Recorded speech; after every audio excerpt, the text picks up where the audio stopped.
Halo, Assalamualaikum warahmatullahi wabarakatuh. Bertemu lagi dengan Pak Angga dalam program Ramadan Radika SD Muhammadiyah 1 Kota Malang. Alhamdulillah anak-anak yang dirahmati Allah, Pak Angga ingin sebelum memberikan materi, Pak Angga ingin nanya, apakah kalian hari ini sudah ada yang mokel? Sudah ada yang tidak berpuasa? Nah, coba siapa ayo? Pastinya tidak ada ya, semoga tidak ada yang mokel dan tidak ada yang berbuka sebelum waktu adzan maghrib ya. Maka doakan bisa puasanya kalian kuat selama 30 hari dan senantiasa diberi kesehatan, amin amin ya rabbal alamin. Baik anak-anakku yang dirahmati Allah, pada kesempatan kali ini Pak Angga akan membahas tips bagaimana sih caranya supaya kita tidak lapar dan haus, supaya kita bisa kuat saat menjalankan ibadah puasa. Baik anak-anakku, yang pertama, ibadah puasa ini pasti sudah dijelaskan oleh Bapak Ibu yang lain, Ustadz Ustadz sebelumnya, itu bahwa puasa itu penting. Allah memerintahkan kepada orang beriman untuk berpuasa. Di Al-Baqarah Allah menyebutkan, a'udzubillahi minasyaitonirrajim, bismillahirrahmanirrahim, ya ayyuhalladzina amanu kutiba alaikumusiyam kutiba alaikumusyamu kama kutiba alal ladzina min qablikum la'allakum tattaqun. Allah menjelaskan, hai orang-orang beriman, hendaklah kamu berpuasa supaya kamu menjadi orang yang bertakwa. Nah, selain menjadi orang bertakwa, puasa itu manfaatnya adalah menjadikan tubuh sehat. Baik anak-anakku, caranya bagaimana Pak Angga? Langsung saja ya. Yang pertama, saat kita berpuasa itu yang utama adalah kita laksanakan adalah saat sahur. Sebelum kita berpuasa kita kan sahur nih, jadi kita saat sahur utamakan mengkonsumsi makanan-makanan yang bergizi, bukan hanya yang makanan hanya sekedar masuk, tapi harus yang bergizi. Yang pertama, saat sahur itu kalian harus makan makanan karbohidrat kompleks. Nah, karbohidrat kompleks ini biasanya yang paling efektif itu adalah ubi jalar. Itu biasanya kalau di Malang, kalau kalian tahu puhung itu biasanya direbus, itu enak sekali lah. Kalian bisa makan itu untuk asupan sahurnya. Nah, yang kedua bisa menggunakan protein. Nah, Pak Angga biasanya kalau makan itu menggunakan protein dari telur rebus. Nah, 2-3 telur rebus, atau bisa menggunakan tahu ataupun tempe. Yang ketiga bisa menggunakan sayur-sayuran. Nah, sayur-sayuran ini banyak sekali kandungan airnya. Nah, bahasanya orang Jawa itu seger. Kalau kita makan sayur itu seger, enak gitu. Nah, yang nggak suka sayur berarti mulai sekarang harus mulai belajar menggunakan sayur. Dan yang keempat itu banyak makan buah-buahan anak-anak. Nah, itu sangat bagus untuk sistem pencernaan tubuh kita. Tapi ada yang perlu dihindari anak-anak. Yang pertama adalah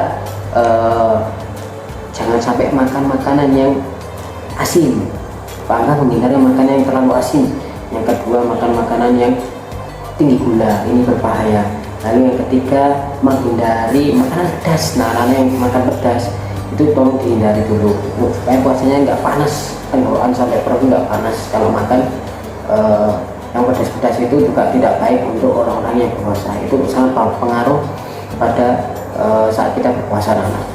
Itu perlu dipertimbangkan. Jadi makanan itu harus yang bergizi, dari yang tinggi gula, yang tidak asin, dan tidak yang banyak mengandung pedas. Yang kedua, setelah sahur ini sudah selesai, lanjut kita setelah sahur jangan sampai kita tidur. Nah, anak ini biasanya anak-anak, apalagi anak-anak banyak yang biasanya tidur bahkan sampai meninggalkan sholat subuh. Jangan ya anak-anak, badan sholat subuh ini wajib hukumnya. Nah, biasanya ada juga kadang kali daripada tidur, Pak aku nge-game. Nah, mending dialihkan ke kegiatan yang bermanfaat seperti murojaah Al-Quran, mendengarkan ceramah-ceramah atau kajian-kajian. Itu lebih bermanfaat daripada kita main game sampai larut pagi sampai lupa sholat subuh. Itu juga tidak baik anak-anak. Main Roblox sampai ya Allah sampai lupa waktu, ini juga tidak baik anak-anak.